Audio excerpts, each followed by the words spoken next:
बच्चों, मैं सुनीता वाई तिवारी, श्री संत गाडगे महाराज हिंदी विद्यालय भुसावल। आज इस वीडियो के माध्यम से पाठ 9 पर्यावरण व्यवस्थापन का थर्ड पार्ट, जिसके अंतर्गत आपदा प्रबंधन का सुनियोजित तरीके से कार्रवाई करने की क्रिया और प्रथमोपचार तथा उसके मूल तत्वों के बारे में जानकारी प्राप्त करेंगे। तो आइए देखते हैं कि आपदा प्रबंधन यानी डिज़ास्टर मैनेजमेंट क्या होता है। अपने आसपास प्राकृतिक तथा मानव निर्मित आपदाएं होती रहती है। इनमें बड़े पैमाने में जीवित तथा आर्थिक हानि होती है।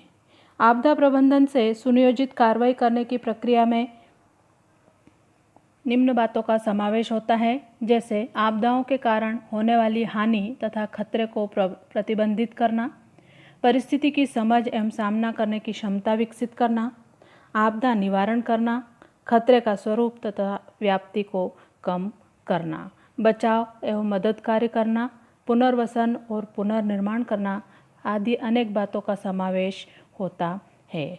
आपदा के समय तत्काल कृति करना, आपदा का सामना करने हेतु पूर्व तैयारी करना तथा आपदाओं के कारण हुई हानि और उसकी तीव्रता का अनुमान लगाना आदि अनेक बातों का इस सुनियोजित संगठनात्मक कृति में समावेश किया गया है। अब देखते हैं कि प्रथमोपचार यानी आपदा में जख्मी हुए लोगों का प्रथमोपचार किस प्रकार से करना चाहिए। प्रथमोपचार के द्वारा जो उसका मुख्य उद्देश्य जो होता है वह है प्राण हानि को टालना, सेहत अधिक खराब होने से रोकना तथा पुनः लाभ की प्रक्रिया की शुरुआत करना होता है। इसके लिए प्रथमोपचार या शीघ्रता से करने वाले उपाय कौन कौन से होते हैं यह जानना महत्वपूर्ण है।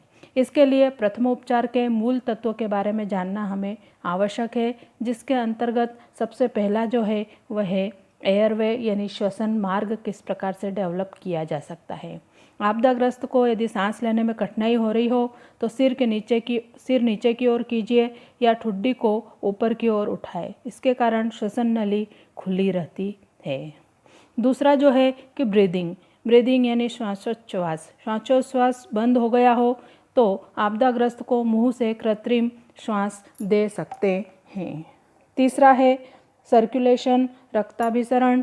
जब आपदाग्रस्त यदि कृत्रिम श्वास देने के बाद छाती में दोनों हथेलियों की सहायता से हाथ रखकर हृदय पर जोर जोर से दाब देकर छोड़ो और यह प्रक्रिया यदि 15 बार करते हैं तो इसे कार्डियोपल्मोनरी एसोसिएशन कहते हैं।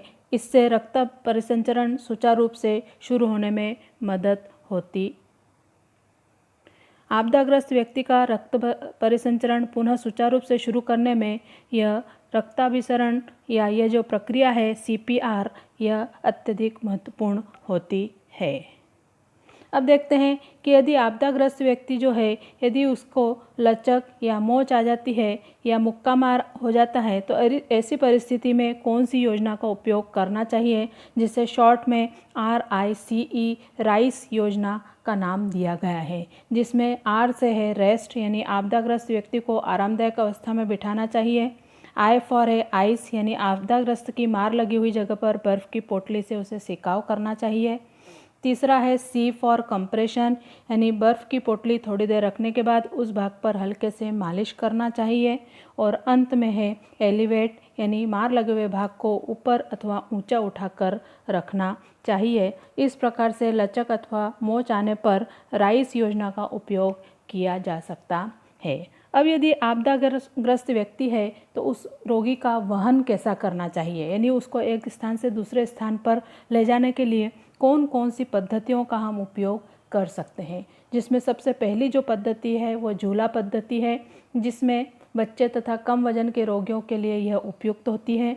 दूसरा है पीठ पर लेना, यदि रोगी यदि होश में है तो उसे पीठ पर भी ले जाया जा सकता है। तीसरा है मानव बैसाखी, यदि एक पैर जख्मी है या मार लगी है तो दूसरे पैर पर कम से कम भार देकर बैसाखी पद्धति से उसे ले जाया जा सकता है। चौथा है उठाकर ले जाना। पांचवा है चारों हाथों की बैठक, जब रोगी के कमर के नीचे के अंगों के आधार की आवश्यकता हो तो उसे चारों हाथों की बैठक बनाकर ले जाया जा सकता है। छठवा है 2 हाथों की बैठक, यानी जब रोगी आधार के लिए स्वयं के हाथ का उपयोग नहीं कर सकते परंतु अपना शरीर सीधा रख सकते हैं, तो उस स्थिति में 2 हाथों की बैठक के द्वारा उसे ले जाया जा सकता है।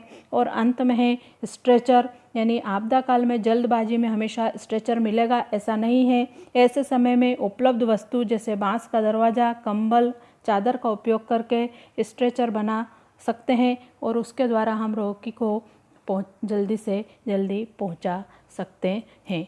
इस प्रकार इन साधनों का उपयोग करके हम रोगी का वहन आसानी से कर सकते हैं। अब इस वीडियो पर आधारित और पाठ पर आधारित कुछ स्वाध्याय के प्रश्न दिए गए हैं, जिन्हें आप इस वीडियो के माध्यम से और इसके अलग अलग पार्ट्स के माध्यम से आसानी से हल कर सकते हैं और उस जानकारी को अपनी नोटबुक में एकत्र कर सकते हैं। सभी प्रश्नों के उत्तर आपको इस पाठ के तीनों पार्ट्स, पार्ट 1, पार्ट 2 और पार्ट 3 में उपलब्ध रहेंगे। Thank you.